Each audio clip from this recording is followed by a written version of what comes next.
Welcome back to a Celtic State of Mind. It's 12:30. It doesn't matter what day of the week it is. We'll be here to talk all things Celtic. I'm Paul John. John, I don't know if your middle name's Paul, but you're John Paul today.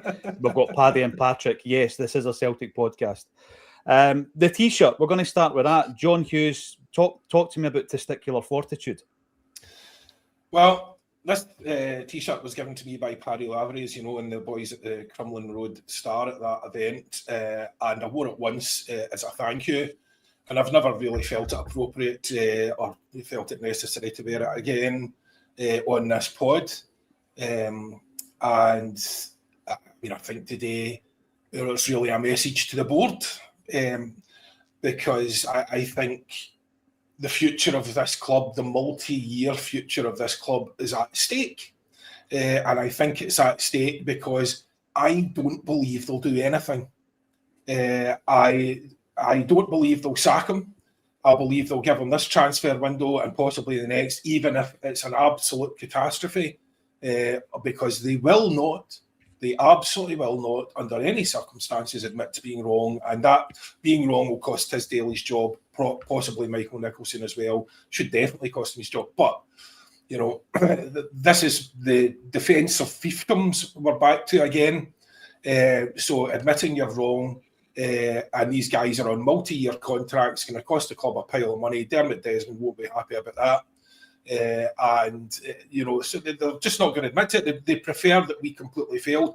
And the problem is, by the time we finish buying guys in this window and the next window for a manager, who, in my opinion, his judgment is so questionable. The way that we are playing, we'll come back to that, but the way that we are playing is so outrageously stupid. It really is like fantasy football. And I said it 15 minutes before the end of the game against Dundee United. No matter how this game ends up, we cannot continue like this. And we'll come back to the reasons for that. But this is a message to the board, really. Just show some testicular fortitude, admit what you did was wrong, get this sorted now, get them out the door, get Sean Maloney, Mark Fotheringham and Martin O'Neill back in until the end of the season. Even if it scrapes us across a line or two. And, I would say that we'd have struggled with Martin O'Neill, Sean Maloney and all that, even last night, even the way we were playing. I think we'd have struggled in that game because Marlow were very good, but we'll never know because we just gave them every opportunity to play exactly how they wanted. It was the most outrageous, it's the worst performance I can remember off the top of my head. And I have seen some absolute tankings in Europe. Certainly domestically, I don't remember anyone treating us like that. If the shoe was in the other foot, we'd be sitting here today saying, well, that was a comfortable, easy victory, and we'd be having a good laugh about it. You know what I mean? And then we'd be on to talking about something else. So, look, there's a lot to talk about, so I'm not going to hog it all. But please, God Almighty, the board, make a decision now and try and salvage the next few years. Because if you persist with this, that's what's at stake. We could finish outside the top two. We might not get, God knows where we end up in Europe then. I don't know, do they have a European competition for that? What is it, the European Girl Guides or something? I don't know, what is it? So I'm begging them, really, just please make a decision. This cannot persist. And I have not jumped early on this guy. I've tried to be reasonable. I listened to all the guys researching him. And as you said, Ricky, I think Paddy has been extremely reasonable, more so than I have. So I was, I gave it my best shot, but, at the end of the day, the way we're playing, it's just, you're sitting there laughing at it. It's just like, what is this? And I'll just say very quickly, I was at the Aberdeen game and I said it the last time we were on here, that the highlight, our defensive line was at one point on their 30-yard line, right? Their 30-yard line, not ours, right? So all it takes, and this is what we saw all last night, all it takes is someone to lose a ball, right? Someone to make the wrong decision, and they're straight in on you every single time. Now, we'll come back to, the transfer window. What we're going to do is the board going to spend, as I said last night, jokingly, all we need is patience, give the manager a chance. If we spend 200 million in this transfer window, and give it a few years, we might have a chance of making this work. Because in that system that he's playing, the players need to be levels above the opposition, absolutely levels above the opposition. Your midfield needs to be flawless, and your three defenders need to be fucking clones of Usain Bolt. Yep. Right? So it is absolute, it's insane. It cannot work. And I could go on and it will for a while. So I'm just going to leave it there for the moment. There's so much to focus on, John. First thing is, you're absolutely right. We're leaving ourselves completely exposed. And I've had a lot of people, listen, there are always going to be people and fans who jump to the defence of anything Celtic related, saying, yes, but it's not Nancy's fault that such and such misplaced a pass. No player on the park will have a 100% pass completion rate. There are going to be slack passes. Do not set up that one slack pass is going to result in a breakaway and potentially a goal, John, because we are leaving ourselves far too exposed. Now, in relation to all of that, we're going to get into transfers. We're going to get into Nancy himself and everything else that happened. I'm going to come to Patrick McGill first. Paddy, just cool your jets. You've got a lot to say, mate. I will get to you. Patrick McGill, let's talk tipping points, right? Because I'm watching the game at Tannadice and I can hear the fans in the ground, Nancy, get to, right? I can hear it. And a lot of people were unhappy with that. That was a tipping point for some. But I think a much larger part of the Celtic fan base last night came to that conclusion. And that was after a couple of wins. And listen, he won the 2 games. We could leave it there or we could analyse them to the nth degree and say it was an Aberdeen side down to 10. It was a Livingston side who are the worst in the league. He won 2 games, right? This kind of form, has anyone explained to Nancy that this isn't like the MLS where you can afford to lose loads of games, still qualify and still win the actual trophy? This doesn't work like that, right? It looks as though it's just hell for leather. And also, and we'll get to this, Nancy's comments have to be looked at. They have to be focused on. He seems to have this idea in his head that he's come to Celtic to sort us out, to help us out, as if we're a relegation battling side, and this is what he expects to be happening. Absolutely absurd comments post-match, every single game. But I'm talking tipping points first. Patrick McGill, have you got to the tipping point? If so, when did it happen? I'm still undecided if last night was a tipping point. I think it'll definitely come on Saturday if we lose. I mean, I really wanted the guy to succeed. I obviously still want him to succeed because I agree with John. I don't think he's going to get sacked anytime soon. And he doesn't seem the type to resign either. So obviously, as a Celtic manager, I want the guy to succeed. But I mean, I was sort of clinging on, like a lifeboat after the sinking of the Titanic. I was clinging on to the fact that we were creating chance after chance in domestic games, and that because we have guys like Johnny Kenny as our number 1 striker, we couldn't put them away, and that maybe a striker would sort of solve all of our problems. But last night, I mean, I don't think we created a proper chance until Nygren went to the top corner. And I can't even remember what minute that was. I want to say it was 60 or 70 minutes in, having your first actual shot on target, first proper chance. And as you and John have highlighted, the defensive woes are consistent, shall we say. I mean, the setup is absolutely wild. To play a 3-4-3 with wing-backs and to then have full-backs playing as 1 or 2 of your 3 centre-halves, and then have, as John says, all 3 of your centre-halves sort of pushing really high up, particularly the 2 wide sort of centre-halves pushing up as if they are full-backs. You leave yourself so exposed, and I mean, you've seen it time after time. It's as if the players don't know where each other are. They don't know where they're supposed to be. They just can't fit into the system, and it's what leads to so many misplaced passes. The press as well. I mean, I know Motherwell are sort of one of the better SPFL sides this season, but the ease at which teams are playing through our press is ridiculous. We've got 3 guys in our forward line, and basically the fastest guy in the league, Dyson Maeda, and you've got really, I mean, let's be honest, fairly limited defenders playing for Motherwell with ease playing through our press. So there's so many parts of the system not working consistently. The press, the defence, not helped by a sort of lack of quality players in goals and defence and up front. But even where we are sort of fairly sorted in the midfield, they look lost. They look lost at sea. So I mean, I've been defending him up to this point because we've been creating lots of chances. Creating lots of chances ended last night, and I'm not sure if I want to sack the guy yet. I will if we lose on Saturday. But my faith in him is basically close to zero.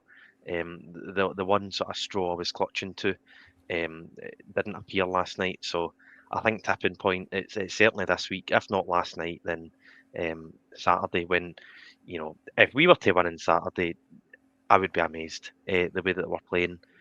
Maybe it'll click on Saturday. I mean, stranger things have happened, probably. But I think almost every Celtic fan is now expecting a defeat. And just to touch on what John said as well, the executive level decision making again, shown for everyone to see. Another wrong decision by the people running our club who are constantly holding their hands up and admitting their mistakes, but not taking any sort of responsibility for making these mistakes. They continue to rake in six-figure salaries, making mistakes, holding cash for no purpose, and essentially destroying our football club. So it's a situation which I don't think is going to change anytime soon, unfortunately. But in terms of tipping points, I think this week we're going to reach several tipping points in the sort of direction that our club's going. Since starting Acsom, Paddy, we have obviously had quite a few managerial changes. Only on one occasion have we discussed the sacking of a manager. We never ever discussed the sacking of Brendan Rodgers first or second time. We didn't discuss the sacking of Ange Postecoglou. But during that COVID season, the lockout season, Neil Lennon, the discussion was had back then.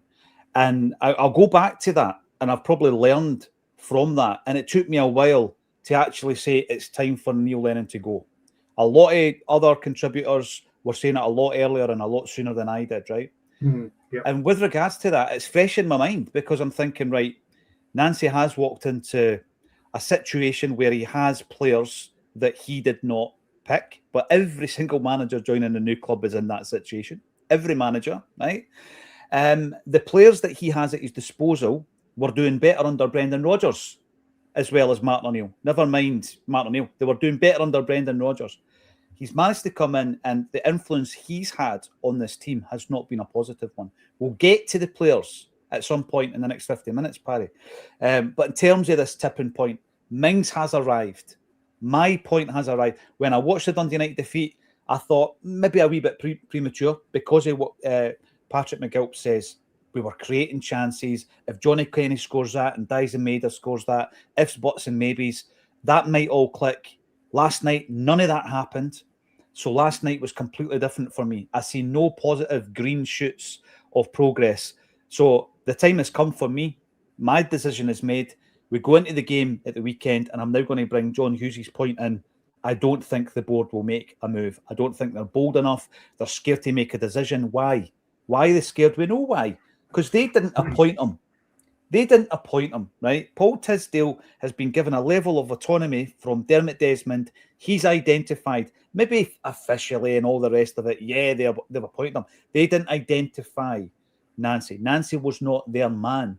Therefore, they're looking about, make a decision. Not one of them will make a decision, Paddy. That's my fear. We're going into this game against Rangers. Nancy will be in the dugout. Do you agree with that? And have you reached that point that I reached last night? Aye. That was me.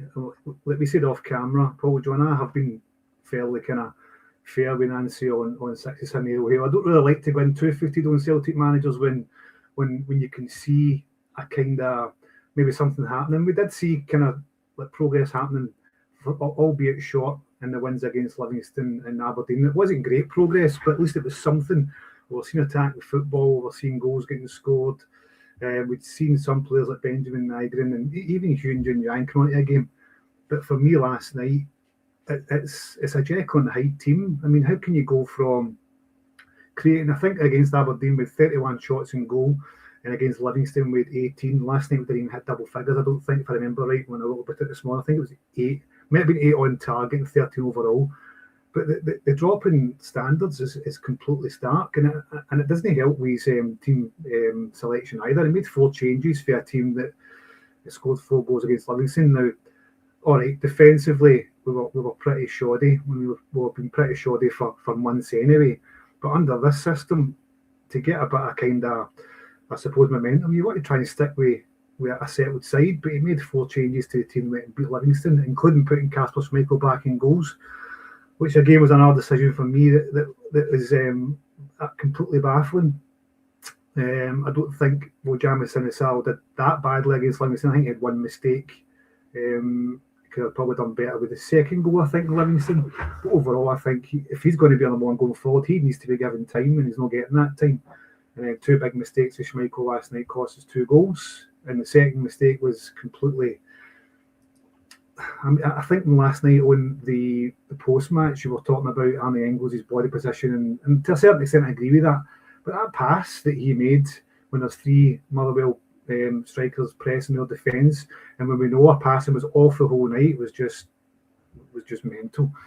But for me anyway, I defended Nancy on X, and you know what X is like, can be a bit toxic. But I defended him after the Aberdeen game. John Hughes and I never ever encounter that. Do we, John?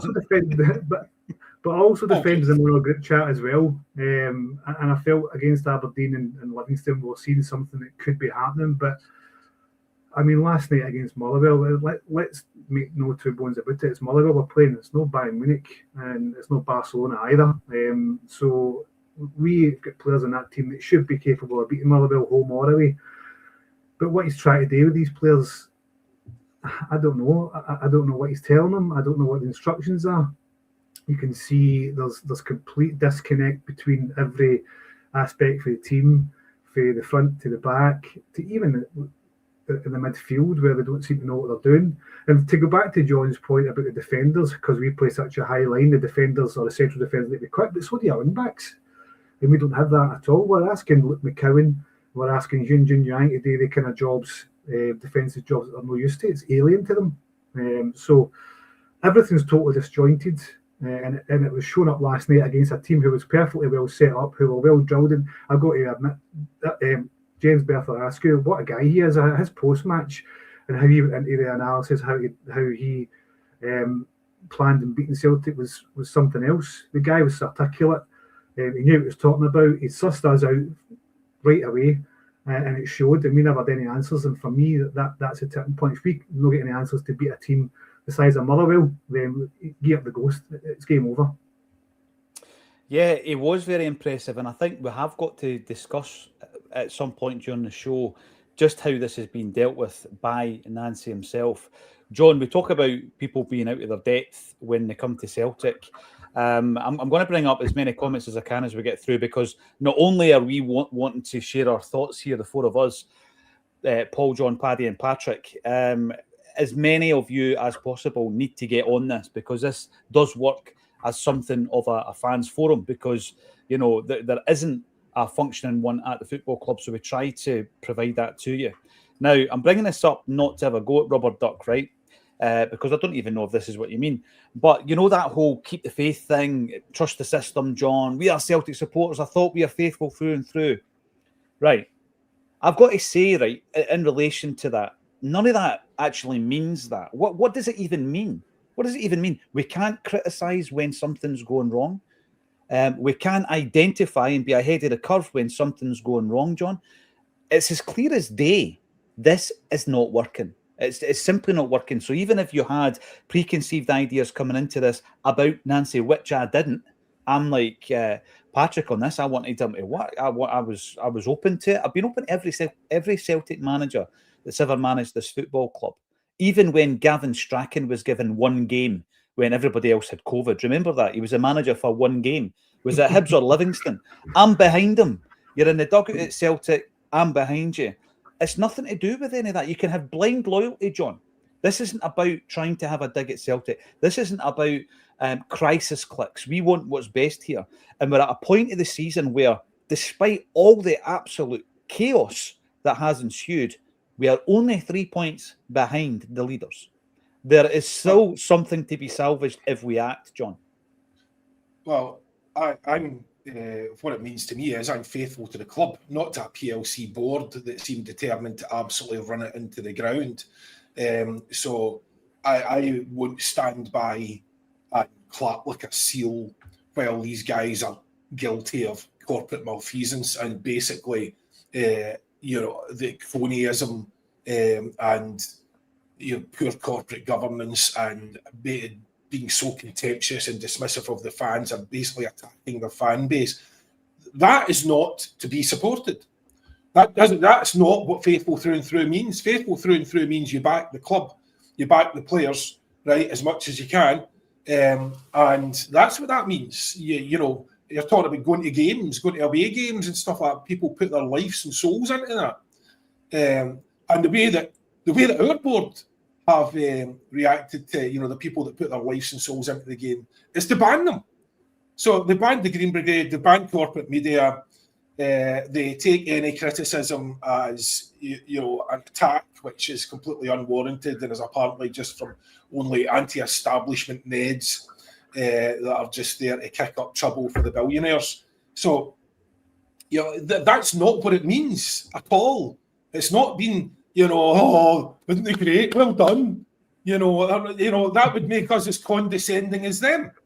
Which is completely deliberate. Anyway,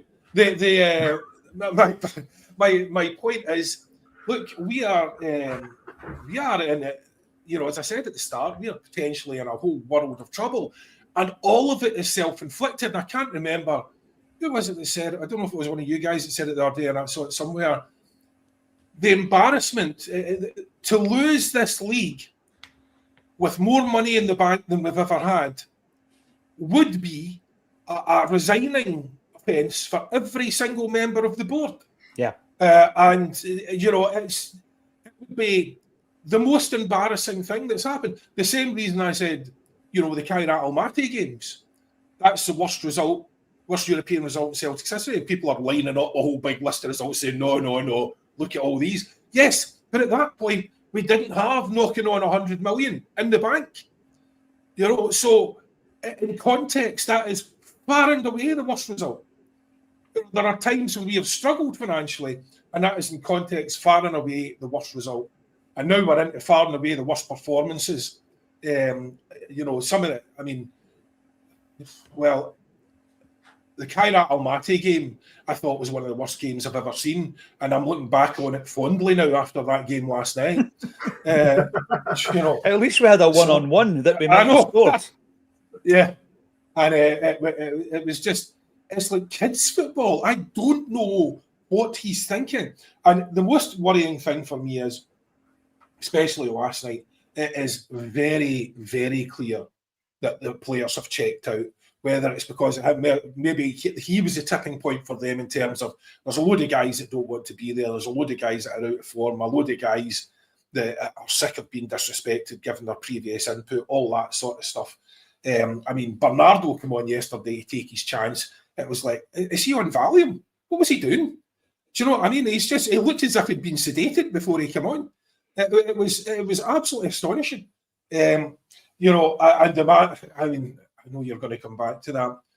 I couldn't listen to the manager last night. I had to listen to it this morning because my tolerance for, horse manure, bull manure has limits.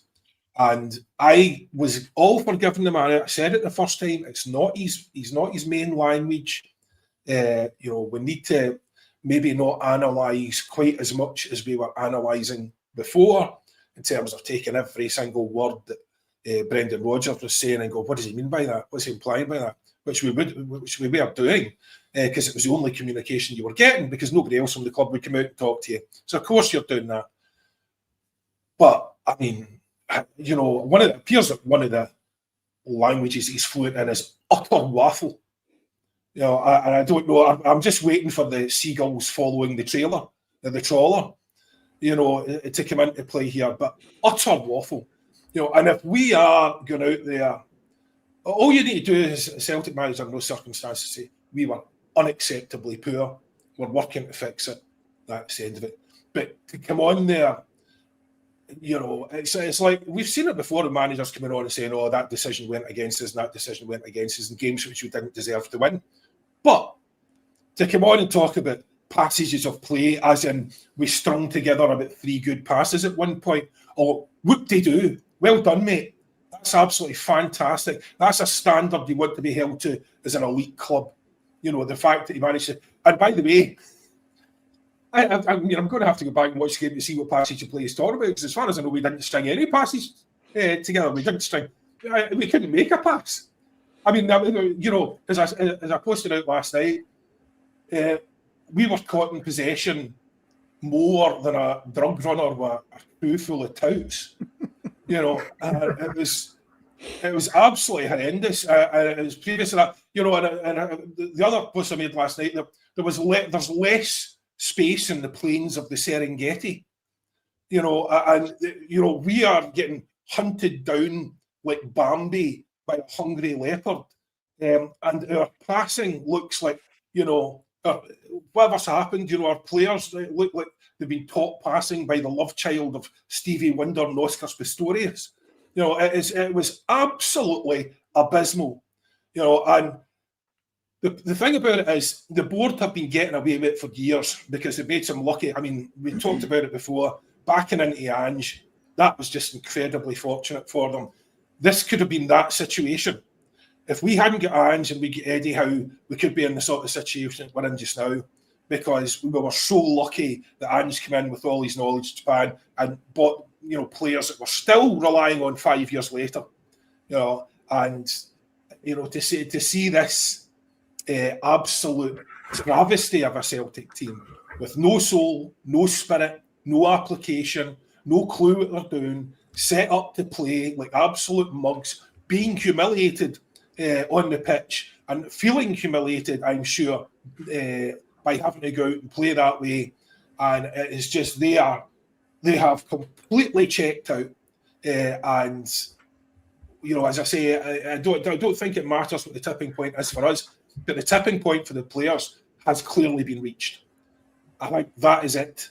They are not invested in this at all, and I can't blame them. It's insane. Michael Stewart last night during commentary was using all. I don't know if he's reading my tweets, but he was using all the things I'd been saying like the week before, saying this is kamikaze stuff. This is wild. Look at how high the defensive line is. He was saying all the same stuff, and it's not because I'm some sort of tactical analyst, because I certainly am not. But there are things that are so glaringly obvious.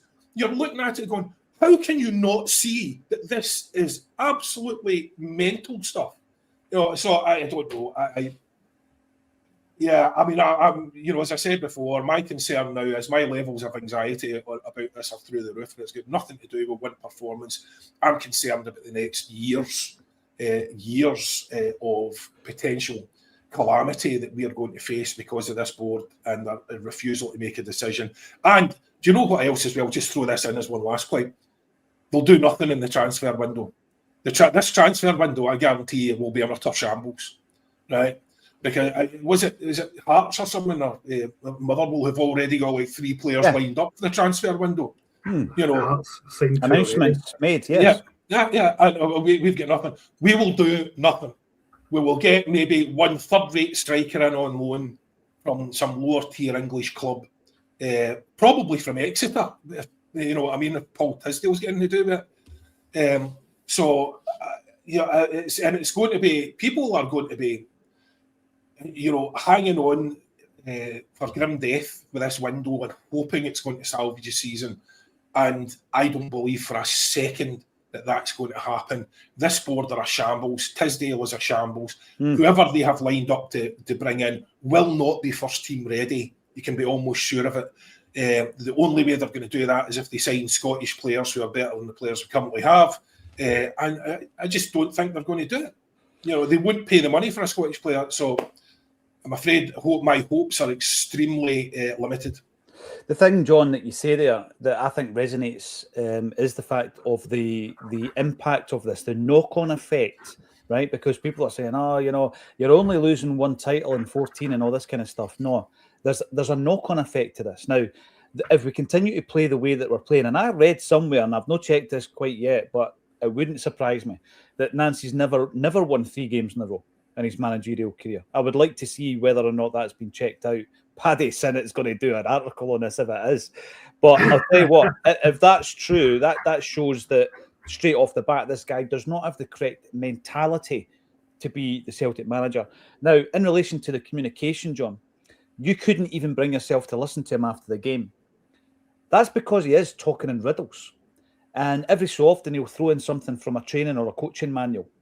And people do that, Patrick, when they want to seem more qualified than you in the subject. I'll just throw this in.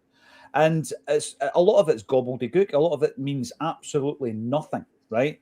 So if that is the impression you're having on fans who can't even bring themselves to listen to you after the game, then I believe that in the dressing room and on the training pitch, you're going to have that impression on a great number of the players that you're meant to be delivering that message to.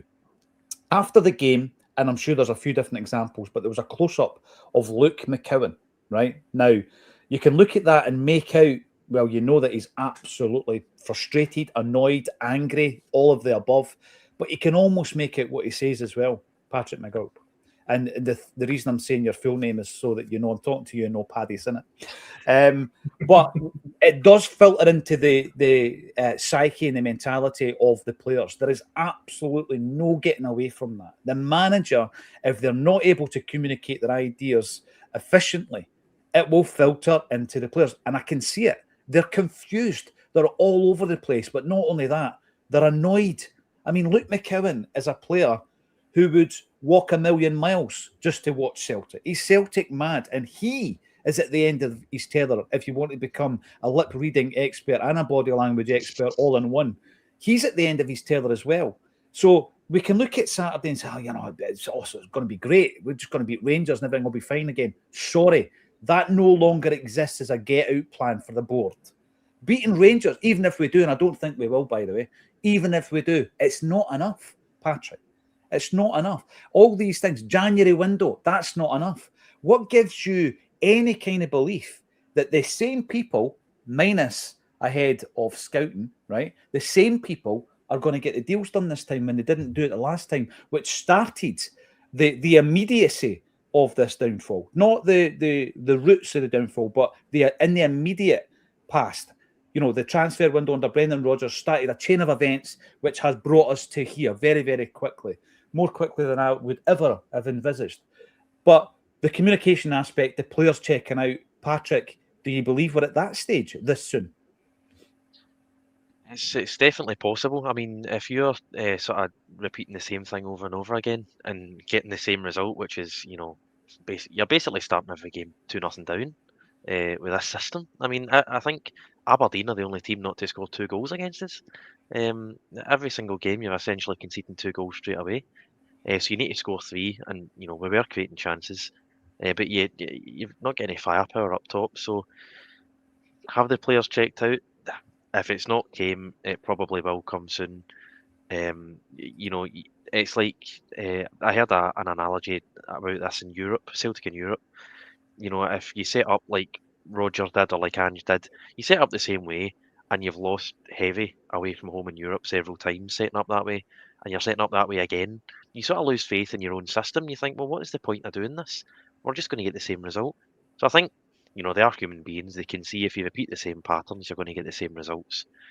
Even if they've done it, you know, unconsciously, I'm sure there's probably quite a few that have checked out. But as you say about the board, I mean, it's the same thing. You know, why would we trust guys who have made the same mistakes over and over and over again to all of a sudden be brilliant at their jobs and get it right this time? You know, I was going to mention it last week and I forgot to. I remember watching that club update video, easy for me to say, and our new interim chairman, Brian Wilson, he went on a sort of 3-minute spiel, and at the start of the 3 minutes, he says he's been at the club a very long time, and at the end of the 3 minutes, he basically says, "Going to give us a chance to fix this." And you think, you've been at the club for 20 years, you bragged about it 3 minutes ago, and you're telling us to give you a chance. I mean, do you hear yourself? I mean, that is the sort of the ridiculousness of this. Easy for me to say again. It's the same guys who have made the same mistakes and have shown their incompetence time and again, asking us to give them time to fix their mess. And you think, well, no, as you say, a win against Rangers won't do it. A good transfer window won't do it. It'll help us win the league. But these guys have shown time and again they can't communicate, they can't get deals over the line, they can't scout and recruit good football players. Every executive decision in the football department goes wrong. It's the collective, it just needs to ramp up from here. And just on the game on Saturday, if we lose, and I think there's a fairly good chance that we'll lose, I mean, the one saving grace is Rangers aren't that good either. They're just sort of grinding out results, a bit like Celtic were under Martin O'Neill. But if we do lose, I mean, some games this season have been quite toxic. I think the board and Neil Lennon get quite lucky in the COVID season, that there were no fans in the ground, and that sort of, kept them safe. Not safe physically, but safe from criticism. The fact that there was no toxic atmospheres. I can't imagine how toxic it will be on Saturday if we go 1-0 down, 2-0 down. And the thing is, our defence is so open. It could be, you're talking about multiple goals here. You're talking about 2 or 3-0 down, 2 Rangers at home, when, and that would result in us going third in the league. It's a pitiful state. And you started off by saying, have the players checked out? I think it's sort of akin to sort of Neil Lennon after the Sparta Prague games. I think if he was to lose on Saturday, I don't think there is any coming back from that, whether it's an Ange-style turnaround or not. I just can't see it. 6 losses in 8 games you're not coming back from that. And then it's a stay of execution, because I agree with John, they're not going to act anytime soon. Michael Nicholson said they're going to give him the window, so he's here till the end of January. He's probably going to be here till February. I don't see how we fix this anytime soon. And like John, I'm worried for not only the league this season, but the next year or 2, possibly 5 years. It's a really bad state of affairs, and we've got the executives on our board, I should say, have got us into this damaging position. I was almost going to swear there. Cluster something. This really damaging position really, really quickly. Well, Paddy, Patrick has said time and time again, we've got hunters of money, right? Now, John touched on something that it was Jim Orr has actually said. We recorded 77 million quid sitting in the bank. We know how business works. We know that there won't be 77 million pound as we sit here today in the bank.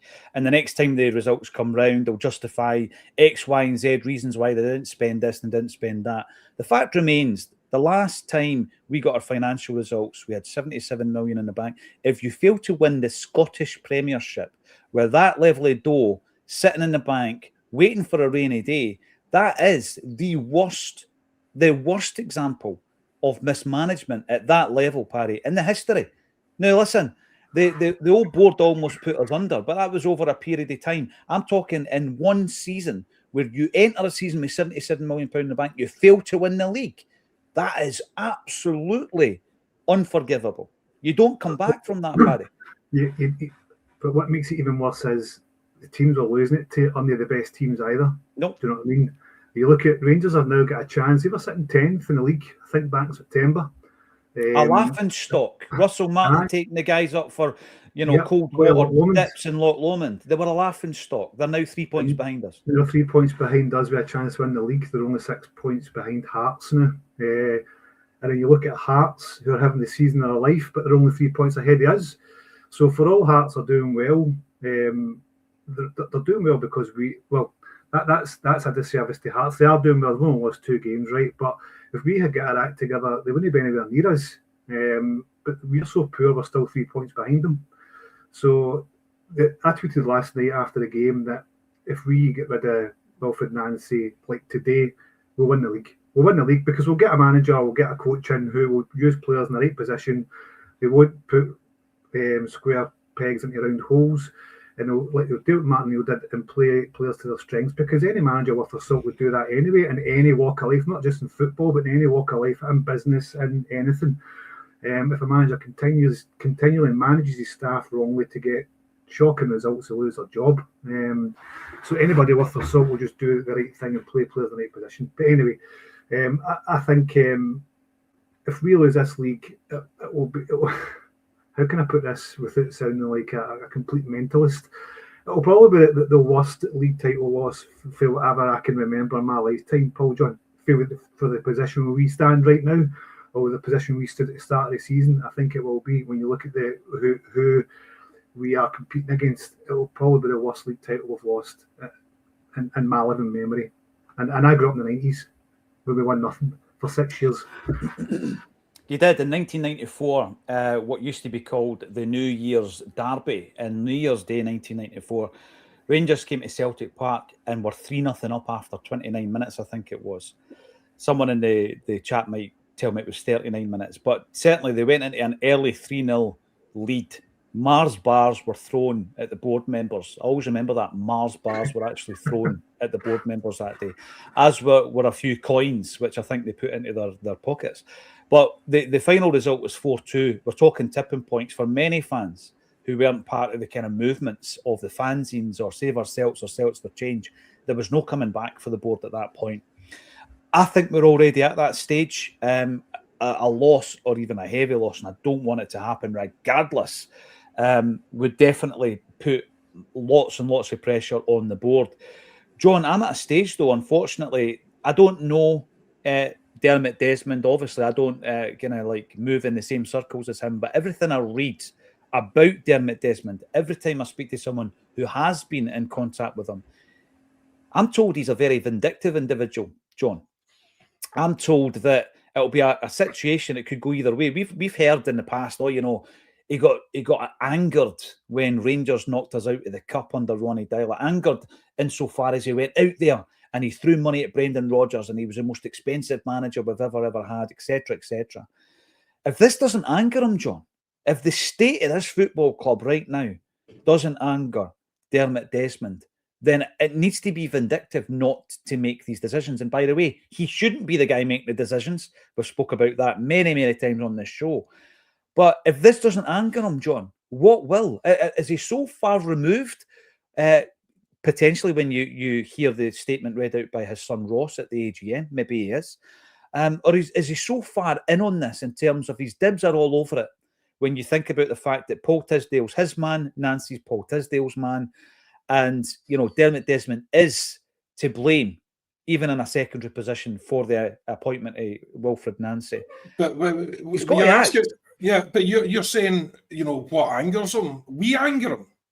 It seems so. Angers him, yeah. So, yeah. So, at the end of the day, he is a billionaire, and he's proven his vindictiveness already this year with the unnecessary statement about Brendan Rodgers, which was a disgrace and just undermined the dignity and respect and of the club. It was just playground stuff, absolutely pathetic, and done through official club channels.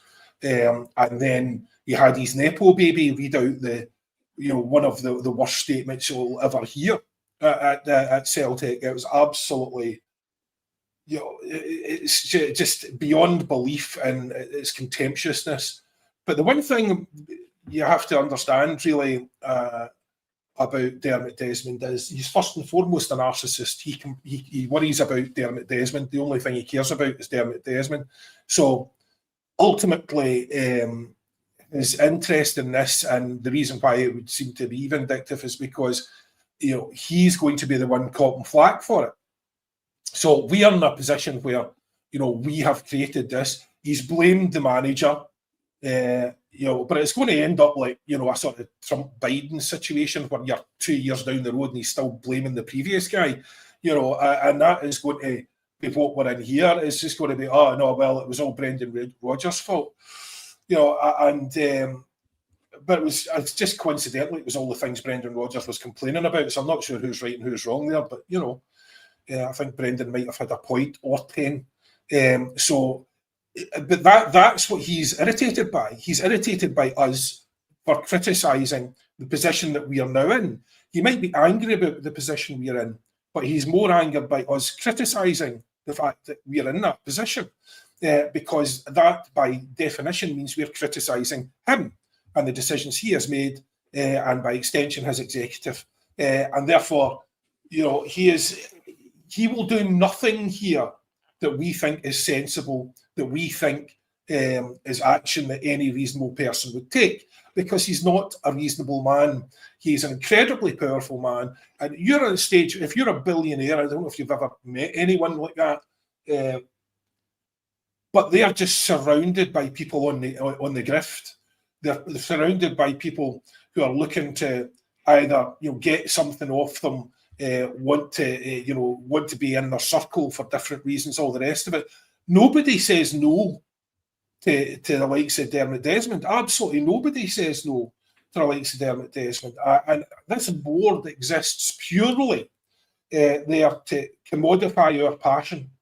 So they sell us the history of charity, of immigration, of inclusion, but in reality, they are a team of bloodless narcissists like Desmond, who are only interested in defending their jobs and will see us happily fail or fail happily before they will take any action that damages their own positions. That is a top-down thing. The fish rots from the head. That is the culture that he has created.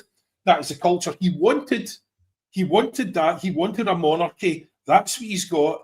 And we have the temerity to criticise the king, and therefore all his guns are trained on us rather than being trained on what they should be, which is the situation that we're in, and taking an objective look at how we got here and what we can do to fix it. I have no hope at all. I mean, for the love of God, the man still sports a Colonel Mustard moustache that could have, if he waxed the ends of it, he might as well be a meme going, wah, like a villain in some sort of 1930s panto. It's absolutely, but yeah, and nobody, it's like the Emperor's new clothes. It's like at no point did anybody say to him, by the way, Dermot, you want to do something about that moustache, mate? It's not the 1930s. You don't need the wax. Don't curl it at the ends. It's just, anyway, I joke, but you get my point. Without a doubt. And we've got a point coming in from Stephen Sloan. Good to see you, Stephen. When I listen to Nancy talk, I just feel it's loads of words, but nothing really makes sense. We all know somebody that is like that. They talk all night and didn't say much. If you know what I mean, I know English isn't his first language, but I just feel the players are as confused. And I agree with that, Stephen. I think that filters in, and then you get the frustration of guys like Luke McKeown, which is pretty clear. Paddy Lavery, who was the man behind the T-shirt. John, he's the wrong guy at the wrong time in the wrong place. Paul Tisdale was the wrong guy at the wrong wedding, unfortunately, which started this all happening. Peter Walls, every game he gives the impression he has no understanding of the players' abilities or capabilities. Absolutely, some of the substitutions are bizarre. What was that about? Sorry, but what was that about yesterday, the substitutions? The guys that come on at half time. I'm sitting there, you're just, what is happening? Why is he replacing them with them? I don't know. John, sorry, I just seriously. But I think that goes back to the point of knowing your players. There's been a suggestion. You remember who was it that used the get out that the medical staff said X, Y, and Z? Was it not Clement? If a player had to come off, he would take him off, and even if it was like 34 minutes into a game, he said that. Nancy has said something similar about players having to be rested, isn't he? From the starting 11, he said that a couple of times. I'm going to bring up as many as possible. We speak a lot on Acsom about various things that are given to us in terms of information, but Paul Tisdale brought in two guys from Japan. Now, Japanese football's been good to Celtic when you think about the players, and I know we didn't sign Nakamura from a Japanese club, but the Japanese players that we've had over the years have been fantastic, right? And you kind of thought at that point, we'll have somebody out there, an advisor of sorts, a consultant, an agent, a scout, somebody who can feed information back to us. Well, apparently not. Apparently it's Dyson Rio's translators that are giving Paul Tisdale tips on who to sign, and that's where Inamura and Shin Yamada came from. Now, if you didn't believe that, just watch Shin Yamada's performance last night, and you might start believing it. Now, Huber, I won't be back until he's gone. The reason I'm bringing this up, lots of fans are messaging me on here and on the socials and via DM saying I've been a Celtic fan for X years. I ain't going back until this changes. Sack the team as well. Woeful, not fit enough to wear the green and white. The reason I'm bringing it up, Patrick McGilp, right? If all of this isn't enough, when season ticket renewal comes round and nothing has changed, if nothing has changed, they're in for a shock of their lives when it comes down to it. And I'm just gauging the people who follow Acsom. It's a cross-section. I know it's not all Celtic fans. I'm hearing a lot of people saying, I ain't renewing. Now, will that scare them into submission? Why be reactive? Let's be proactive and do something about it now. Yeah, that's got a few thoughts on that actually. Kevin Graham, I remember Kevin Graham making a point. I can't remember if it was on here or in a group chat or whatever, but it was a comparison with Mike Ashley. I know he chats to other sort of fan media down south, Kevin, and he was asking Newcastle fans about Mike Ashley, and it was, you know, did you not think of protesting, giving up the season books? And they just Mike Ashley just downsized in return. You know, if we had say 10,000 people chuck their season book and we only have say 43,000 season ticket holders, they would just spend even less money. The board, I think that's what they would do. I think they would copy Ashley's tactics. I mean, we've seen it in the 4 years that Rangers weren't in the league after they were liquidated. We just downsized and we just stopped trying. We didn't even bother to try and get in the Champions League. We hired, you know, all due respect to Ronnie, a rookie manager from Norway, and didn't back him with any sort of finances at all.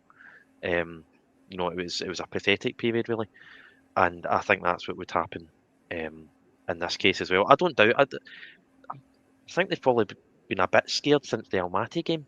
I mean, the pressure has been constant. Just when you think it's subsiding, they make another mistake, and the pressure's right back on them again. I mean, sometimes I think the sort of collective pressure is waning, and then, you know, here we go, another mistake from the Celtic board. It's just absolutely constant, and I think, you know, I listened to your episode with David Lowe, and I heard Duncan Smiley, I think, speaking on another podcast, and then obviously you made the point last Wednesday about the season tickets. I think that's where we're headed, because as I said, you know, 10, 15 minutes ago, it's the same guys making the same mistakes, and they have not shown an ability to fix it. And so I don't see how this is fixed, and therefore, you know, I'm not sure I would give up my season book, if I'm being totally honest. I think I'll probably renew, you know, sort of come what may. The second half of the season would have to be a complete disaster for me to think about chucking it totally. But, you know, home cup ticket scheme, any sort of merchandise, any sort of away games or games at Hampden, I think beyond the season book, I can't face spending any more money, giving them any more money. As Yogi said at the top of the show, I support the club. I don't support the PLC board determined to wreck the club and hold cash for no reason at all. I mean, I remember going to the Aberdeen game in the car with my cousin, and he made a good point. He says if you didn't know any better, you'd think it was sabotage. You'd think they were actively sabotaging. And then you think of the point that you made a few minutes ago about Dermot, John. You know, who does he want to, you know, take revenge against? Well, judging by his statement and the statement from his son, probably the fans. He might have appointed a bad manager on purpose to punish us because of our behaviour. Sorry, Paul John, I've totally forgotten your question. Season tickets. It doesn't matter. You're speaking sense, so it doesn't matter. The season tickets. I think that's where we're headed. As I say, I can't see any way in which we divert from this road. As I say, I'll keep going. I mean, probably the majority will keep going. As we've seen during the sort of Ronnie years, you do have a sort of hardcore 30, 35,000. But beyond that, unless there's serious change right throughout the club, I don't see a reason why that wouldn't be what's coming down the road. Normally, I mean, you see it with Rangers. I think Rangers release their season ticket renewals earlier every year because they're so desperate for cash. I think, you know, normally these renewals come out about May time. I wouldn't be surprised if they actually come out earlier. Just, you know, because the club want the money as early as possible, give people as much time as possible to renew. People might renew after sort of some big win or something. But I think that's where we're headed, and I don't think it's scary enough for Desmond to call it quits. I think, as he said, he's a contrarian. If a million people tell him he's wrong, he'll not believe a single one of them, and he'll dig his heels in. As far as Nicholson and the rest of the board are concerned, it might go the same way as Lawwell. They might, you know, just sort of resign and blame the fans. They've blamed the fans for everything else. You were talking about communication earlier. We were practically begging the CEO to communicate with us. The first we seen him was the pre-recorded teleprompter on Jerry McCulloch's forehead AGM video, and then we've had subsequent videos where, you know, the guy doesn't communicate for a year, and then he can't get in front of a microphone quick enough to criticise his own the club supporters. So as I say, I think we are heading to the point where you're not going to sell out your season books anymore. One final point, which I've just remembered. People who I think have a go at Celtic fans for criticising the club and claim, oh, well, you're in the midst of this glorious era where you're winning treble after treble. Not for me. The last treble we won was 2.5 years ago, and the quadruple treble was over 5 years ago. So I think we're out of that era now. I think we're entering a different era. I heard on I think it was another podcast or another episode of Acsom, the cup final felt like an end to something. That defeat to St Mirren, it felt like an end. And I was really hoping that wasn't the case, and obviously we won the 2 games, but the way that the club is headed, as Yogi says, the next couple of years, we could be in for a complete disaster. And I think in terms of eras, I don't think we're in the quadruple treble era any longer. I don't think fans of other clubs can have a go at us because we win doubles and trebles all the time. We're certainly not winning a treble this season. I would be amazed if we won the double. I'd bite your hand off just for the league at the moment, but we're in dire straits.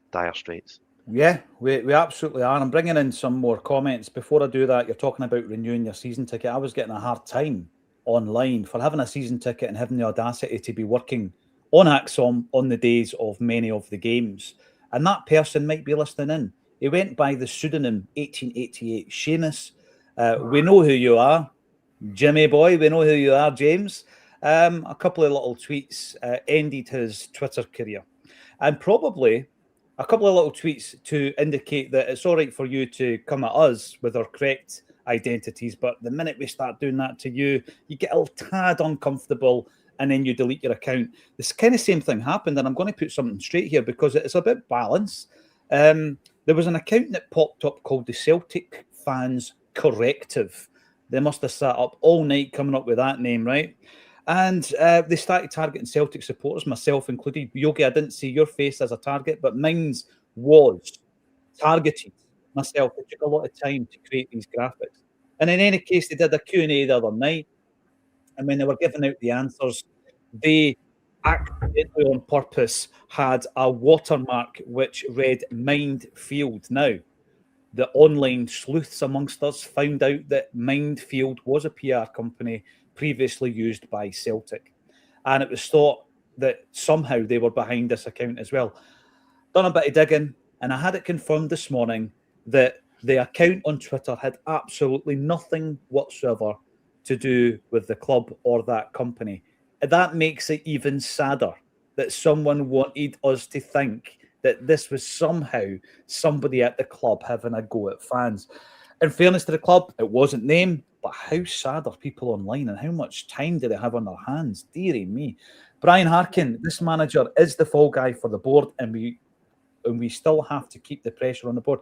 I agree with that, Brian. Absolutely. There is always that focus, isn't there, on what's happening on the park, what's happening in the dugout. But there are wider issues, and we won't stop talking about them, Brian. Thank you for supporting the channel. We've also got Del Grady. Good to see you, Del. Travelled over from Belfast. These are the fans. They're travelling over twice a week, John. God help you. Aye, travelled over from Belfast last night to watch that Dross. Supposed to be going over on Saturday. I don't mind losing with fight, but that wasn't fight. Yeah, they're basically conning you. They're absolutely conning you, unfortunately. We've also got Alex Kilbride. Stadium boycott is the only path to change. Nobody wants to give up a season ticket. Empty stadium will bring the matter to the mainstream media and embarrass DD. I think the mainstream media are on this.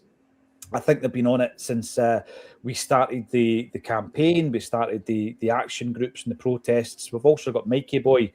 I'm donating as an apology. Thank you, Mikey. No apology required for having a go at everyone for not supporting Nancy. You're allowed to have a different opinion. I can't defend them anymore. Last night was atrocious. He and many of the players have let us down and they're not good enough. Well, thank you for getting involved, but no need to apologise.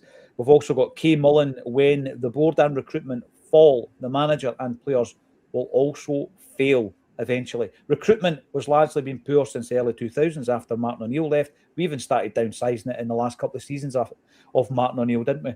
Players look lost, think they have been given tactics in Hebrew. Well, regardless of how they're given their tactics, they're not following them, or they are and they're not working. One way or another, it isn't working. Thank you, everybody, for your donations. We will make our usual donations to some good causes as we continue to do so. So thank you very much for that. We're almost at the end of today's bulletin. We could go for another hour, guys. We could easily go for another hour. Frustration is rife amongst the Celtic support. Let us know in the comment section what you think of all the big topics today. It's New Year's Eve. I hope you all have plans to be with your loved ones tonight, to see in the bells and see a brand new year. Is it a new era, as Patrick McGulp suggests? It feels like it, certainly. Will the Celtic board pull the trigger? Probably not. Come back. I might even jump on tomorrow at 12:30 for a bit of a chat with the comments section, get more of the comments in. I'll keep you updated on the socials. Thanks everybody for getting involved and supporting Acsom. Give us a thumbs up. Subscribe to the channel. Thank you to Paddy, Patrick and John for joining me on A Celtic State of Mind. No